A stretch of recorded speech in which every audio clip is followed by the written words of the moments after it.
à notre invité Jordan Deluxe. Bonjour Jordan, merci d'être avec nous. On voulait vous recevoir ce matin pour prendre de vos nouvelles, savoir ce que vous alliez devenir. Vous êtes beaucoup exprimé sur la fin de C8, votre émission chez Jordan, donc c'est arrêté. On vous a invité. Ce qui s'est passé hier aussi. Oui, et puis hier, effectivement, Cyril Hanouna a repris TPMP sur différents canaux. On va en reparler. Et puis on est aussi en ligne avec Julien Lepers. Bonjour Julien. Bonjour Valérie. Comment allez-vous ? Moyen. Justement, j'avais quelqu'un au téléphone qui me disait comment tu vas tout à l'heure. Et je disais, j'ai un beau petit cafard en ce moment, mais vraiment un gros cafard. Ouais, c'est la vie, c'est comme ça. Ouais. La vie, c'est des bons moments et c'est des mauvais moments. Oui, les mauvais moments, c'est évidemment la disparition d'Herbert Léonard. Ça a beaucoup fait réagir hier nos auditeurs, puisqu'on l'a évidemment évoqué dans le zapping, et puis après avec Christine Bouillot qui disait que c'était toute l'époque des slows pour elle. Et puis vous l'aviez reçu, vous, il n'y a pas très longtemps, quelques temps avant sa mort, Jordan. Il nous a fait un très beau cadeau. Et alors c'est marrant parce que les coulisses de cette interview. Oui, je suis là, mon Julien. Oui. Oh, mon Julien. Bonjour Jordan.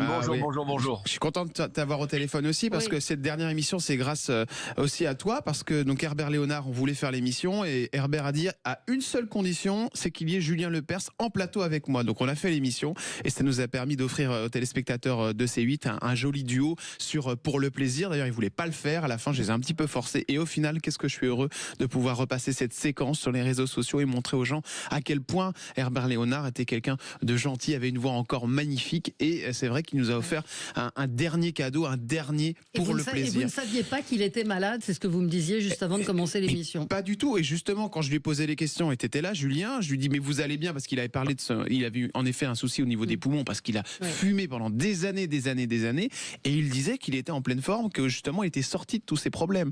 Donc j'ai été très étonné d'attendre sa disparition. Enfin moi c'est ce que j'ai compris dans l'interview. Oui, Julien. Non, c'était diplomatique, c'était des réponses diplomatiques. Moi je savais. En fait. On a un petit problème de liaison. On va faire le zapping et puis on va essayer de trouver une bonne connexion.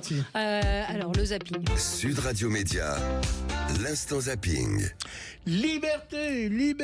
Alors c'était vraiment, ça vous parle. Vous n'avez pas eu l'Oscar du meilleur acteur. C'était le mot d'ordre de Cyril Hanouna depuis hier soir. Alors. TPMP a donc fait son grand retour. Enfin, il n'est jamais parti de C8. Il a fait un retour sur tous les canaux, sauf Bouygues. Mais Bouygues va arriver la semaine prochaine. Et Free non plus. Si, moi j'étais sur le canal Free. Moi j'ai regardé sur Free. Moi j'avais pas 30. Non, moi j'avais rien. Moi j'avais Free. Il faut payer sa petite note, petite Valérie. Non, mais j'avais pas Free. Sur Free. Donc j'ai regardé sur Canal. J'ai trouvé que Canal en faisait beaucoup d'ailleurs, parce que quand vous alliez sur l'ergonomie de Canal, vous aviez un énorme Cyril Hanouna. Et vous avez eu une alerte ? Moi j'ai eu une alerte de Canal sur mon téléphone aussi pour me connecter à 18h30. Rien n'avait vraiment changé.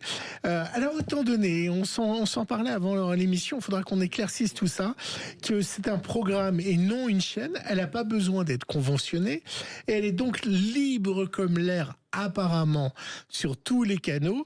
Et alors vous savez qu'il a eu des amendes pour des publicités clandestines, parce qu'il aime bien s'habiller, le Cyril. Eh bien hier, il s'en est donné à cœur joie sur les marques. Il y avait un petit sticker sur un livre qu'il avait devant lui. Il a enlevé le sticker. Ça a donné ça à l'antenne. Voilà la roue sur la brasse.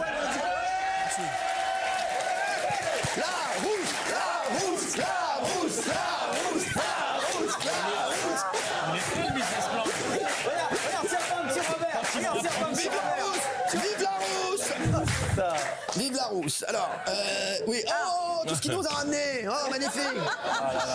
J'adore. On est sûr.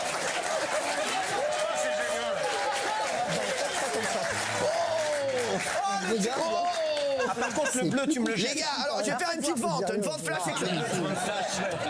Voilà. Et donc il a ramené plein de t-shirts avec des marques, du coq sportif et autres pour lesquels il avait. Alors je sais pas si parce qu'effectivement sur YouTube, je crois que la loi permet ce genre de choses, puisqu'on en parlait juste avant, parce qu'il y a les influenceurs et autres qui le font.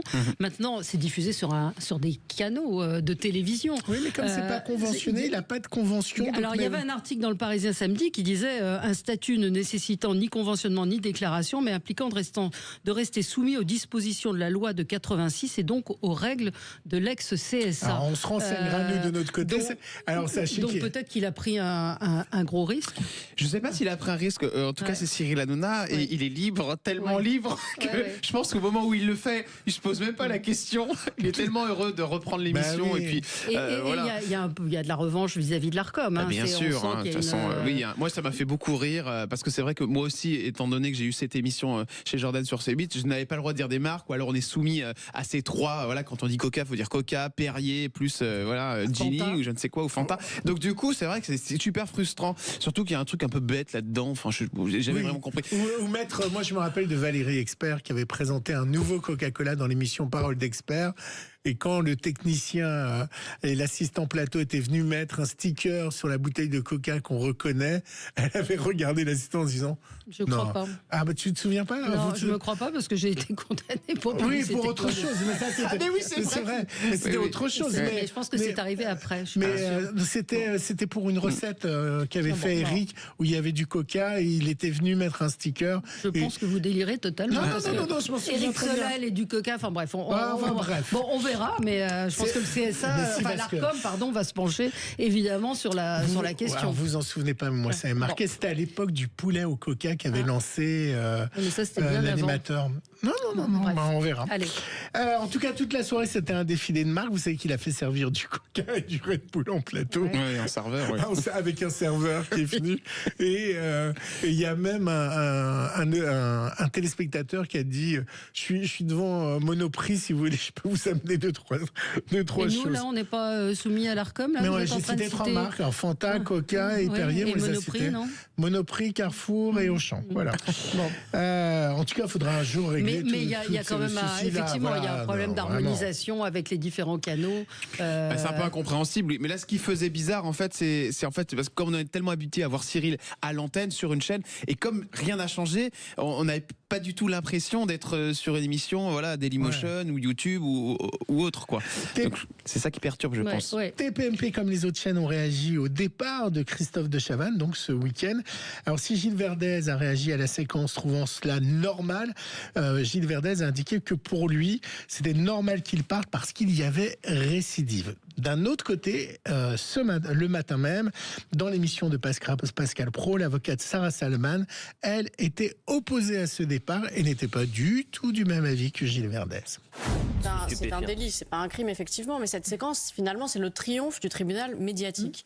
Là, il se met en retrait, non pas parce qu'il a été condamné définitivement par la justice, étant donné qu'il a interjeté appel, mais parce que sur les réseaux sociaux, il est traîné dans la boue. Donc c'est même pas une décision unilatérale, c'est qu'il se soumet au tribunal médiatique qui dit « vous êtes coupable et si vous êtes coupable, on doit vous canceller ». C'est ça la réalité. La direction pourrait très bien dire « bah non, en fait, tu vas rester parce qu'aujourd'hui… » Mais c'est la direction qui se soumet. Mais tu vas rester parce qu'aujourd'hui, tu fais appel, tu es présumé innocent, etc. Oui, mais ce qui nous explique, c'est que le tribunal médiatique est si fort, les critiques sont si vives, que lui-même ne le supporte pas. C'est ça aussi. Il se dit du jour au lendemain, je suis considéré comme persona non grata.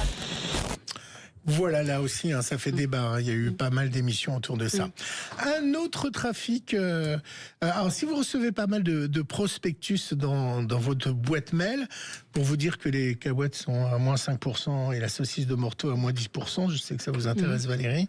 Les habitants de Poison, en Isère, ils ont reçu un prospectus, vous savez quoi ? Sur des promotions pour la drogue. Ah bon? Ça ressemblait à des prospectus. Vous savez, les plombiers, c'était des petites cartes comme ça. Ah, d'accord. Reportage sur TF1. Voilà ce qu'Yvette, 87 ans, a trouvé mardi matin dans sa boîte aux lettres. C'est ça, non? Je sais pas, moi, ce que c'est. Plusieurs prospectus cartonnés où sont proposés toute une variété de produits stupéfiants, totalement interdits par la loi. Cocaïne, cannabis et des drogues de synthèse. Qu'est-ce que vous voulez que j'y fasse, moi, mon pauvre? C'est pas à nous à faire quoi que ce soit, hein. Je suis une personne âgée. Donc moi, tout ça, ça me dépasse. Sur la carte, les quantités et les prix. Et au dos, un QR code. Si je prends en photo ce QR code avec mon téléphone, j'arrive sur un groupe de discussion sur lequel on me propose de commander des produits stupéfiants. Les dealers proposent ensuite une livraison à domicile. Tout cela est illégal. Le procédé n'est pas nouveau, ce qui l'est beaucoup plus. C'est de la drogue. Maintenant que tu me le présentes, ça me rappelle quelque chose. C'est le quartier où ont été distribués ces tracts. C'est surprenant parce que le quartier est quand même un quartier, je dirais, résidentiel. Ouais. C'est totalement fou. Ouais. Méfiez-vous, attention. On sous-estime les seniors. Vous pensez qu'il y a un marché attention. Il y avait un film qui s'appelle Paulette qui était très très drôle avec je sais plus le nom de l'actrice qui nous a quittés, mais qui était très très drôle justement. Et ils avaient pris une senior pour dealer de la drogue. Ça m'avait fait beaucoup rire. Brigitte Lafont, je crois, c'était ça. Souvent, Bernadette Lafont. Souvent, mais son 3 et 4, ce sont des reportages assez étonnants. Voilà un autre trafic tout aussi surprenant. En ce moment, il y a une recrudescence du trafic des dents de dinosaures. C'est quelque chose qui se vend énormément. Récemment, les douanes françaises sont tombées sur un lot de dents de dinosaures en direction de Gênes et de Rome. Ils l'ont intercepté avant que ça arrive en Italie. Un trafic. Ça venait d'où ? Ça venait, voilà, je me touche. Ah oui, méchante Valérie. Elle veut le piéger. Mais non, mais je pensais qu'il avait la réponse. Moi, je fais un zapping, j'ai pas fait l'enquête. C'est pas la rousse. Le petit Robert. Le petit Robert. Le litré. Voilà. Alors. Et Quentin Cabanis, notre réalisateur, me dit que ça venait du Maroc. Bravo, Quentin. Bravo, Quentin. C'est dans le documentaire en plus et c'est dans le son. Donc ça veut dire que vous écoutez même pas les sons que vous passez. Allez, vite. Petit reportage de combien ça coûte une dent de dinosaure. Combien ça Ça, c'est une dent qui est intéressante. C'est une dent de plésiosaure. C'était un reptile marin qui vivait il y a 70 millions d'années. Une créature qui a inspiré le mythe du monstre du Loch Ness. C'est d'ailleurs sous cette appellation très racoleuse que certaines annonces sur Internet proposent d'acquérir ce type de fossile. Beaucoup proviennent du Maroc et sortent du pays en toute illégalité. Pour être vendus à des collectionneurs, à des amateurs de paléontologie. Nous avons demandé au conservateur du musée la valeur d'une de ces dents. 50 €, 100 €, 150 €. Un crâne, c'est plusieurs milliers d'euros. C'est pour ça que ce commerce est très actif. Dans un mois, c'est l'événement qui va vous embêter, Valérie. C'est l'Eurovision à Bâle, en Suisse alémanique. Ah, elle aime pas ça ? Non, elle aime pas la musique. Non, mais elle est hétérosexuelle, vous savez. Ah oui, c'est vrai. C'est pour ça. Non, j'aime Herbert Léonard, j'aime les chansons de notre ami Julien Lepers, mais je ne suis pas très Eurovision. Le 17 mai, Louane tentera de gagner l'Eurovision pour la France et son titre sera présenté, vous savez, le 15 mars, lors du prochain match, d'un prochain match de l'équipe de France de rugby contre l'Écosse. Il y a un match ce week-end, puis il y en a un autre la semaine prochaine, ce sera la semaine qui suit. Donc, en attendant, vous savez qui a tenté sa chance pour la Suède ? Victoria Silvstedt. Ah oui. Vous vous souvenez, au Absolument. Melody Festival, c'est un peu le San Remo de l'Eurovision. Elle n'est pas venue chez vous ? C'est sûr, on l'a fait il n'y a pas très longtemps. C'était très drôle. Elle faisait la roue de la fortune pour les gens qui voient pas. Alors, j'allais le préciser, Victoria, vous vous souvenez, elle aime les beaux canapés et les lettres qui tournent. Oui, bien sûr. Absolument. On écoute sa chanson.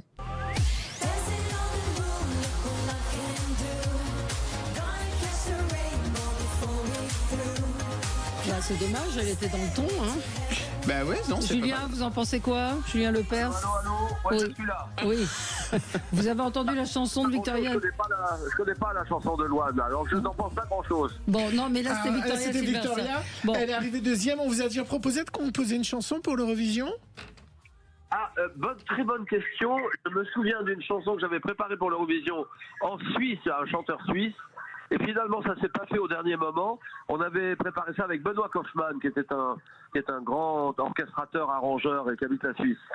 Donc finalement, non. La réponse est non, mais ça a failli. Bon, ça a failli. Allez, on se retrouve dans un instant avec Jordan Deluxe et avec Julien Lepers. Pour parler d'Herbert Léonard.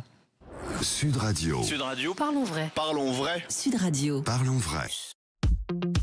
Sud Radio Média, les invités du jour. Les invités du jour, Julien Lepers et Jordan Deluxe. Julien, on vous a demandé d'être là ce matin pour parler d'Herbert Léonard, décès d'Herbert Léonard, que vous aviez reçu, Jordan, on l'évoquait tout à l'heure, il y a très peu de temps. Hein, c'est vous qui avez eu sa dernière interview. Julien, vous nous disiez que vous étiez évidemment très triste, vous étiez très amis, vous étiez restés très proches en fait tous les deux. En fait, c'est 40 ans de chemin ensemble, de compagnonnage, quoi. Et puis de création, de créativité, de voyage, Honolulu, Hawaï, festival à Tokyo, le festival Yamaha à Tokyo, des centaines de galas partout, en France, en Belgique. C'est quelqu'un qui travaillait beaucoup. Et puis, la dernière tournée à Chambre et Tête de Bois, c'était incroyable, parce que c'est moi qui présentais cette tournée. 5000 personnes en matinée, 5000 en soirée, et il y avait une vingtaine d'artistes, un peu d'artistes, dont Herbert. Et là, je me mettais au piano, parce que c'était quasiment toutes mes chansons. Qu'est-ce qui l'avait poussé à chanter? Comment il s'est mis à la chanson, Herbert Léonard? Ça, c'est difficile. Moi, je ne l'ai pas connu dans sa première période. Il a eu deux tubes au début, deux gros succès. Il s'appelait Quelque chose en moi tient mon cœur et Pour être sincère. Et moi, je l'ai connu après.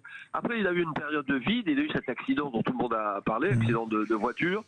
Et après, moi, Claude François, moi, j'étais animateur à Radio Monte Carlo. J'avais 23 ans, 24 ans. Et Claude François venait me voir, parce qu'il savait que Radio Monte Carlo est très très puissant à ce moment-là, l'été notamment, et il voulait être numéro 1 au hit parade, et moi je faisais le hit parade. Et donc il m'invitait tout le temps, et un soir Claude me dit: tiens, je te présente Vline Buggy, qui est la parolière de la majorité de mes chansons. Et donc je fais la connaissance de Vline. Ensuite, hélas, Claude François nous quitte. 6 mois après, je retrouve Vline Buggy par hasard dans un cocktail dans Champs-Élysées chez un éditeur, et je lui dis: est-ce que vous aimeriez écouter mes chansons? J'en fais pas mal. Ah oui, d'accord. Et une semaine après, je me suis retrouvé chez elle à Neuilly à jouer mes chansons. Elle m'a dit: mais c'est bien ce que vous faites, c'est très bien. Est-ce que vous connaissez Herbert? Je lui ai dit oui. Et finalement, une semaine après, Herbert est arrivé. Il avait abandonné le métier. Il était journaliste dans l'aéronautique. Et il est arrivé, mais il avait cette voix que j'avais repérée avant.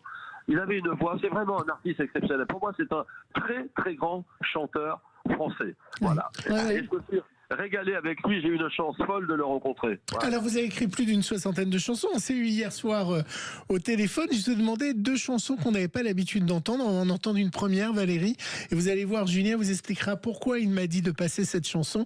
Ça s'appelle Donner. Écoutez. Donner sans rien en attendre. Oui, donner comme je t'ai donné.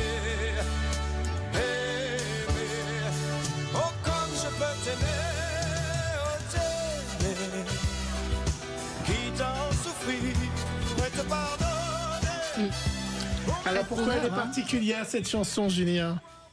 Qu'est-ce qu'il chante bien, vous voyez la voix, la voix incroyable. Hein. Ah la vache, c'est très fort. Et alors non, parce qu'on a enregistré ça à Los Angeles. On a enregistré plusieurs chansons à Los Angeles. Sunset Boulevard, un studio. Il y avait Stevie Wonder qui jouait avec nous, pas avec nous, à côté, studio d'à côté. Et on a passé 10 jours avec quelques-uns des meilleurs musiciens américains qui jouent sur cette chanson-là, notamment Donner, et puis qui est une chanson que j'ai signée avec Vline Buggy. Et enfin, c'est prétentieux, oubliez ma prétention, mais je la trouve pas mal. Elle n'a pas marché du tout, et j'aimais beaucoup, c'était une de mes préférées. Et pour le plaisir, je l'avais pas vu du tout. C'était une phase B pour le plaisir? Ou c'était Oui, c'était un album entier, donc on a fait 10 chansons, et c'était le premier morceau de la phase B. Ah ouais, bah vous voyez comme quoi. Et c'était pas celle-là qui était la préférée de Jean-Jacques Goldman, c'est l'autre? Alors, non, Jean-Jacques, Jean-Jacques, je le voyais beaucoup, on faisait beaucoup d'émissions de télé ensemble, et il me dit: dis donc, Julien, ce que tu as fait, mais l'album, alors pour le plaisir c'est bien, mais moi j'adore Petite Nathalie, parce que ça raconte l'histoire d'un couple qui se sépare, et c'est un père qui dit à sa fille: ne t'inquiète pas, on va vivre différemment, mais on continuera à se voir. Enfin, c'est un texte très très réussi de Vline Buggy, et c'était sans doute ce que vivait Jean-Jacques à ce moment-là. Petite Nathalie. On écoute Petite Nathalie. Petite Nathalie, même si les choses ont changé,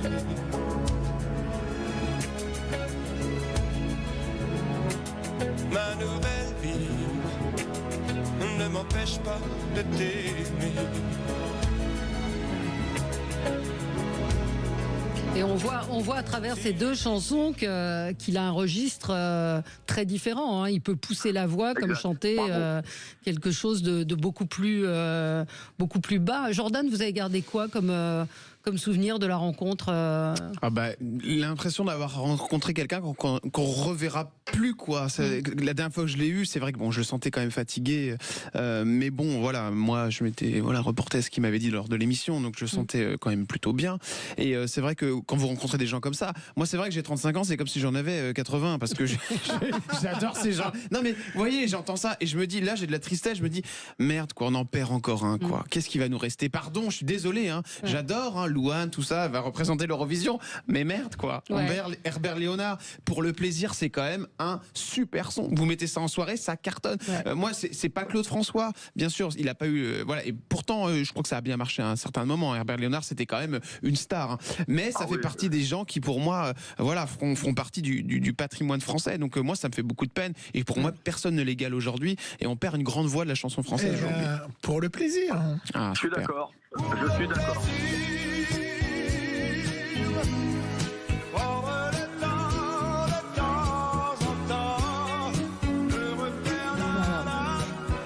Génial, hein? Ouais. Allez, on vous écoute, Valérie. Et qu'est-ce que vous faites, Julien, vous, en ce moment? Que vous dire, je m'occupe de ma maison, je suis à Nice là, mais je vais sans doute remonter à Paris pour les obsèques et l'enterrement. Et je fais beaucoup de chansons, beaucoup de nouvelles chansons. J'ai du mal à écouter les anciennes, et là moi ça me rappelle tellement de souvenirs, ça me fait pleurer. À vrai dire, là je vous parle, mais j'ai les larmes aux yeux, j'ai une boule au ventre terrible en ce moment. Oui, on vous comprend, hein, Jordan. Oui, moi aussi. Herbert, excuse-moi. Julien, je voulais savoir si tu avais eu des nouvelles avant qu'il parte, ou si tu avais eu quelques mots de lui. Je l'ai eu il y a une semaine. La vérité, elle est là. Je l'ai eu il y a une semaine au téléphone. Je m'étais juré, depuis qu'il m'a annoncé qu'il avait un cancer des poumons, je me suis juré de l'appeler chaque semaine. Et je l'ai appelé la semaine dernière pour ses 80 ans. Il venait d'avoir 80 ans la semaine dernière. Il était positif, je veux dire. Et il m'a dit, parce que j'ai dit, écoute, ça serait bien qu'on reprenne des chansons, qu'on reprenne. Moi, j'avais un projet, tu te rappelles, on en a parlé, Jordan. Quand on a dîné ensemble. Un seul en scène, c'est-à-dire je me serais mis au piano et lui se mettait sur un tabouret et on faisait, tous les titres. Un seul en scène ou un duo, voilà. Et je sentais que il freinait, il m'a dit oui, peut-être, on va en parler la semaine prochaine, si je suis encore là, me dit-il. Ah ouais, d'accord. Donc il sentait quand même que... Il était à l'hôpital de Fontainebleau et il était sous chimio et il m'a bien dit si je suis encore là. Il était très lucide, Herbert, très lucide. Julien, mais vous n'aviez pas, vous, réalisé de la gravité, l'avancement de son cancer? Là aussi, la vérité m'oblige à dire que quand je l'ai vu avec Jordan, c'est la dernière fois où je l'ai vu, je l'ai suivi des yeux, il est parti, il m'a dit qu'est-ce qu'on fait, on dîne ensemble, tu viens dîner avec moi? Et j'ai refusé. J'ai refusé parce qu'il fallait que je rentre, j'avais des trucs à faire. J'ai refusé. Je m'en veux terriblement aujourd'hui. Je l'ai suivi. Il est parti seul en traversant la rue. Ah oui, je me souviens de cette image. Ah oui, je m'en souviens très bien. Et je l'ai suivi des yeux sur 100 mètres. Il marchait un petit peu difficilement.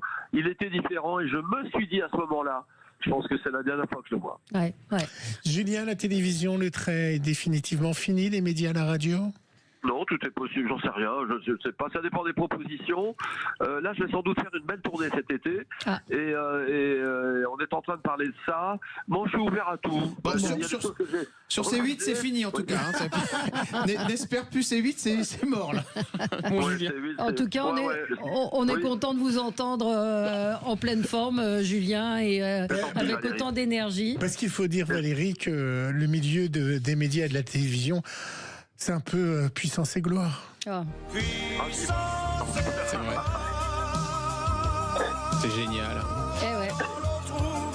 Ça, c'était le générique de Château Vallon, ce qui justifie que... C'est un vrai chanteur, écoutez la voix, la puissance. Non, c'est... Vous avez vu, je vous ai fait un enchaînement façon Macumba Radio. Absolument.